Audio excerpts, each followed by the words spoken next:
40 কদম চলে যাওয়ার পরে আপনার কাছে দুইটা ফেরেশতা আসবে। কয়টা? জোরে বলেন, কয়টা ফেরেশতা আসবে? কয়টা ফেরেশতা আসবে? নাম কি? মুনকার এবং কি নাকির। হাদিস শরীফের মধ্যে আসছে যারা নেককার বান্দা তাদের লাশটা রেখে যাওয়ার পর 40 কদম যখন মানুষ চলে যাবে তখন ওই ব্যক্তির বা ওই বান্দার লাশটা কবরের মধ্যে একটা পাখিতে পরিণত হবে। জোরে বলি আল্লাহু আকবার। গভীর মনোযোগ দিয়ে শুনেন, এটা বিশাল বড় একটা সুন্দর একটা কথা। কি কথা? সুন্দর একটা কথা। পাখিতে পরিণত হবে। মুনকার এবং নাকির এসে দেখবে কি ব্যাপার, এই বিরইলের আব্দুস সাত্তারের ছেলে তো আজকে মারা গেল, এখানে লাশ রেখে গেল কিন্তু তাকে দেখতেছি না কেন? দেখবে যে লাশ নাই, ওখানে একটা পাখি পড়ে আছে। কি পড়ে আছে? কথা বলেন, কি পড়ে আছে? পাখি পড়ে আছে। এইবার মুনকার এবং নাকির জিজ্ঞাসা করবে, ও পাখি, এই বিরইলের জমিনের আব্দুস সাত্তারের বেটাকে এখানে দাফন করে গেল, কিন্তু সে এখানে নাই কেন? তুমি পাখি কেন এখানে কোথা থেকে আসলা? এবার ওই পাখি বলবে, ও ফেরেশতার দল, তোমরা যদি জানতে চাও তাহলে গভীর মনোযোগ দিয়ে শোনা, আমি এখানে কেন পাখি হয়ে আসি আর ওই লাশটা কোথায় গেল?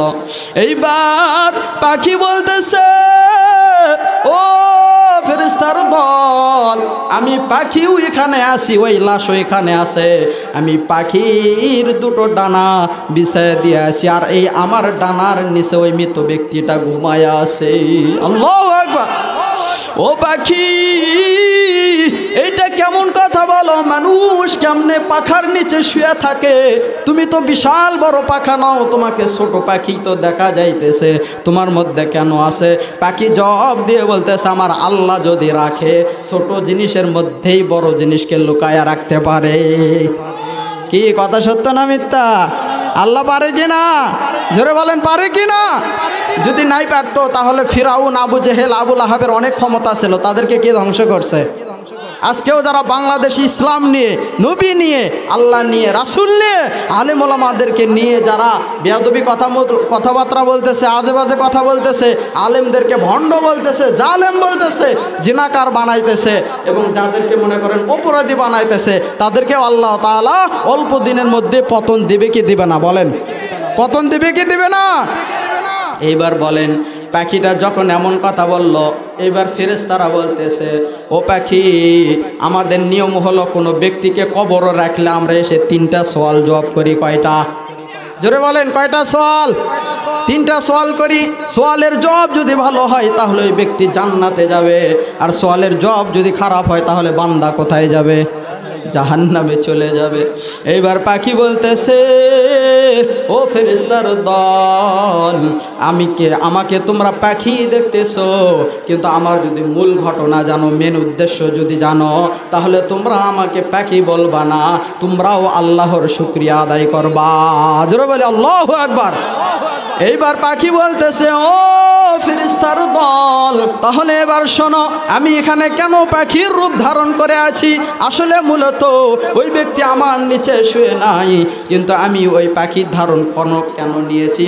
ওই পাখি, আমি এমন একটা পাখি বা আমি এমন একটা পাখির রূপ নিয়েছি কেন যদি জানতে চাও তাহলে অবশ্যই আমি এখনই বলবো, কিন্তু আমার এই বান্দা বা আল্লাহর এই বান্দার হিসাব নেওয়া যাবে না।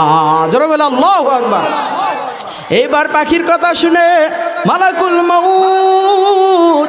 মালাকুল মউত অর্থাৎ মুনকার এবং নাকির, মালাকুল মউত তো জান কবজ করে নিয়ে যায়, মুনকার এবং নাকির আপনাকে আমাকে সওয়াল করতে আসে।